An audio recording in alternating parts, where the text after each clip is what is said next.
Enggak juga sih, kadang-kadang kayak hello gitu loh, kamu hidup di tahun berapa sebetulnya gitu. Kita bahkan udah punya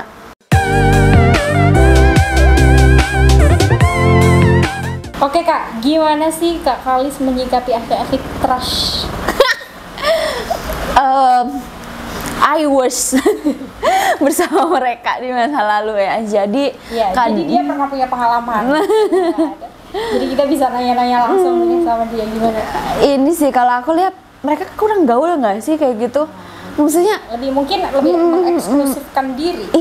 Iya, jadi nggak juga sih, kadang-kadang kayak hello gitu loh, kamu hidup di tahun berapa sebetulnya gitu.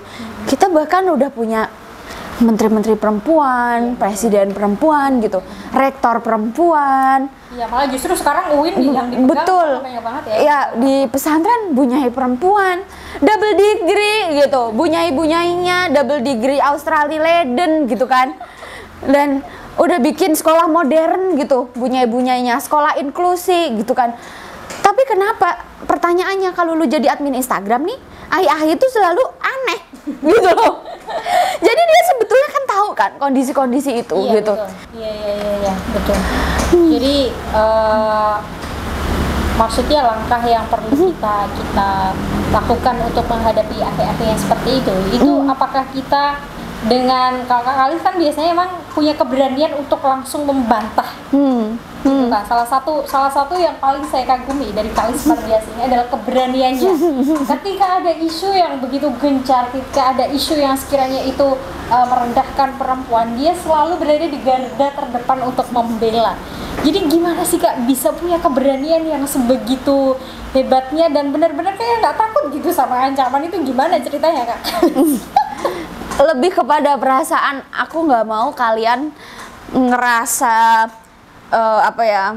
perasaan berkuasa yang sebetulnya itu halu aja gitu loh. Kamu harus disadarkan bahwa perempuan-perempuan di luar sana itu tidak bersepakat dengan gagasan-gagasan penundukan laki-laki kepada perempuan gitu. Jadi mereka tetap harus dibikin zona tidak nyaman gitu.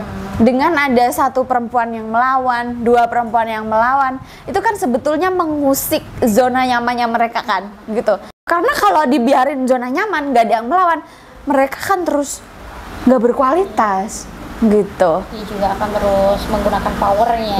Betul. Gila sih. Aku pengen nanya, selama ini apa sih suka dukanya dalam maksudnya sebagai aktivis feminis dan juga sebagai penulis yang terus memperjuangkan hak-hak perempuan, suka duka yang paling Kak Kalis rasakan itu apa itu? Sukanya itu lebih kayak misalnya ada perempuan yang mulai punya pemikiran terbuka. Iya.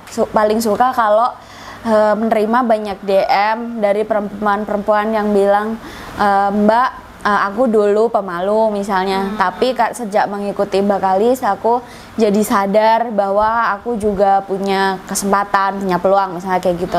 Atau ketika aku bicara melawan beauty standard atau standar kecantikan yang membuat perempuan-perempuan insecure, dibully karena ngerasa tidak cantik misalnya kayak gitu ya, karena merasa kulitnya tidak terang sebagainya. Itu ada juga yang DM misalnya, Mbak, terima kasih ya, tulisan ini itu menguatkan saya karena saya juga mengalami persis sama. Bahkan body shaming itu disuburkan di level keluarga sendiri misalnya kayak gitu. Sehingga itu kan pelan-pelan menggerus kepercayaan dirinya misalnya kayak gitu.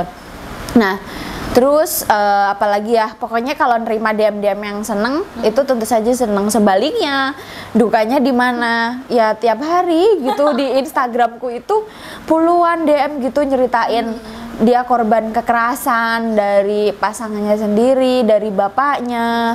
Jadi macem-macem gitu di kampus segala macem gitu terus, dan itu ceritanya berbeda-beda misalnya. Atau yang lebih sedih lagi adalah perempuan-perempuan yang dia sudah tahu misalnya bahwa dia sakit gitu ya, dia punya katakanlah sakit di reproduksinya segala macam yang dia nggak bisa mengakses kesehatan, layanan kesehatan di desanya atau bahkan nggak disetujui keluarganya segala macem gitu loh, hanya karena takut di stigma.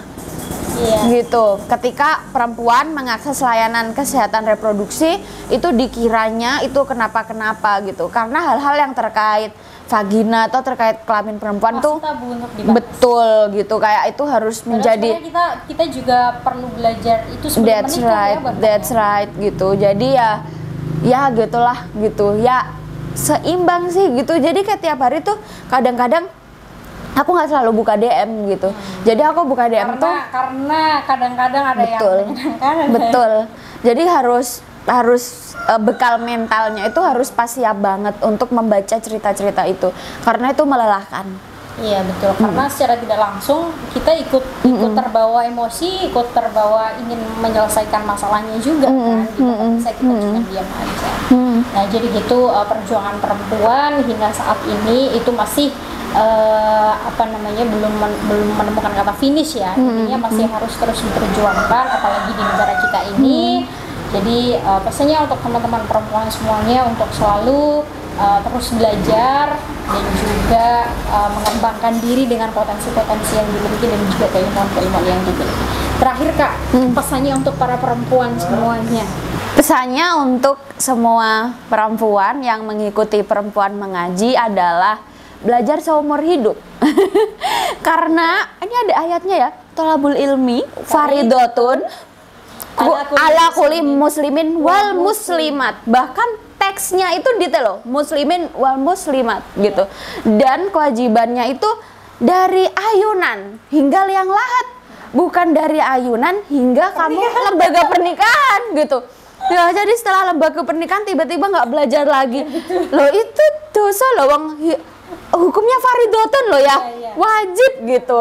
Jadi setelah menikah gitu ya, walaupun nggak di lembaga pendidikan formal misalnya, itu tetap harus meningkatkan kualitas diri juga boleh. Belajar bikin kue, belajar bengkel, belajar apapun gitu, belajar bertanam ya, belajar bertanam, belajar apapun sesuai passionnya lah. Iya gitu, karena ketika belajar punya skill-skill baru itu kita menjadi pribadi yang mandiri, nggak bergantung pada orang lain, dan syukur-syukur justru bisa bermanfaat buat orang lain gitu. Oke, jadi begitu teman-teman, kesimpulannya adalah jangan pernah berhenti belajar, karena belajar sesungguhnya itu tidak hanya di bangku sekolah saja, tapi justru pembelajaran yang sebenarnya itu pada realitas hidup. Terima kasih Kak Kalis atas waktunya, sampai jumpa lagi ya. Terima kasih buat teman-teman semuanya yang telah menyaksikan. Bye.